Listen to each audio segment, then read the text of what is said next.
What's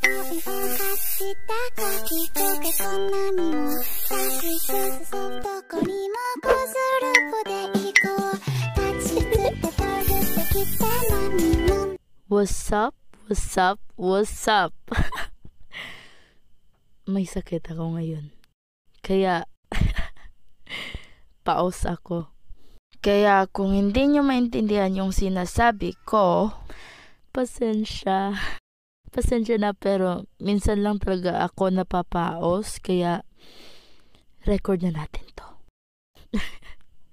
Ang pag-uusapan natin ngayon ay, alam nyo na yan, sa boses ko pa lang.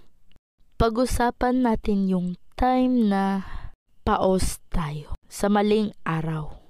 Relate ba kayo pag bumibili kayo ng chichirya sa tindahan, tapos hindi nyo masabi ng maayos yung sasabihin nyo dahil paos kayo? Aray.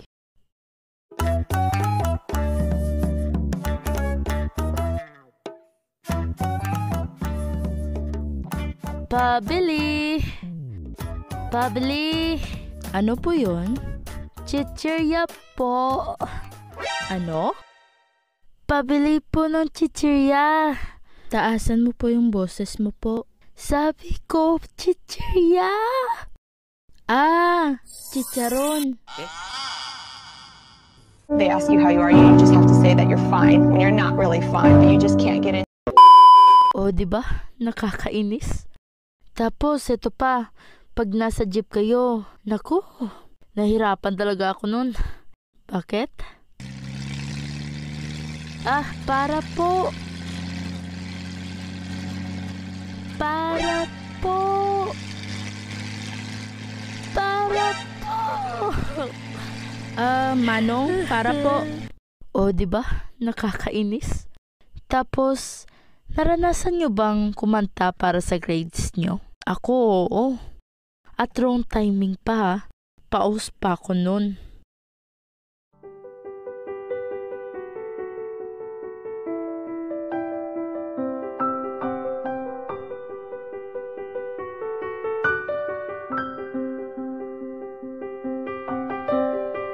I close my eyes and I can see the world that's waiting up for me. Kat! Kat! Ano ba yan, Miss San Pedro? Wala ka sa tono! Siyempre nga, diba, paos? Ano ba yan? Siyempre, di ko yun sinabi. At yun ang paos experience ko.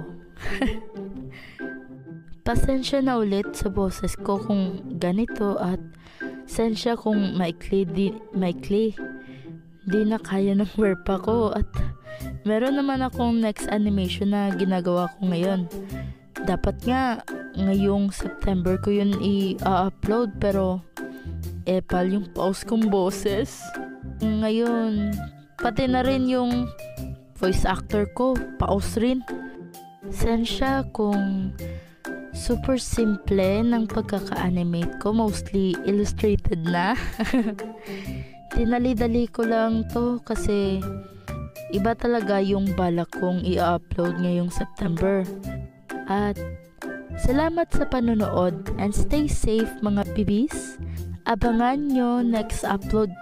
Abangan nyo next upload ko. Madami akong bisita. Shout out sa inyo. 近づいてくるだんだん近くなるだんだん大きくなるだんだん近くなるだんだん恥ずかしくなるだんだん近くなるだんだん嬉しくなる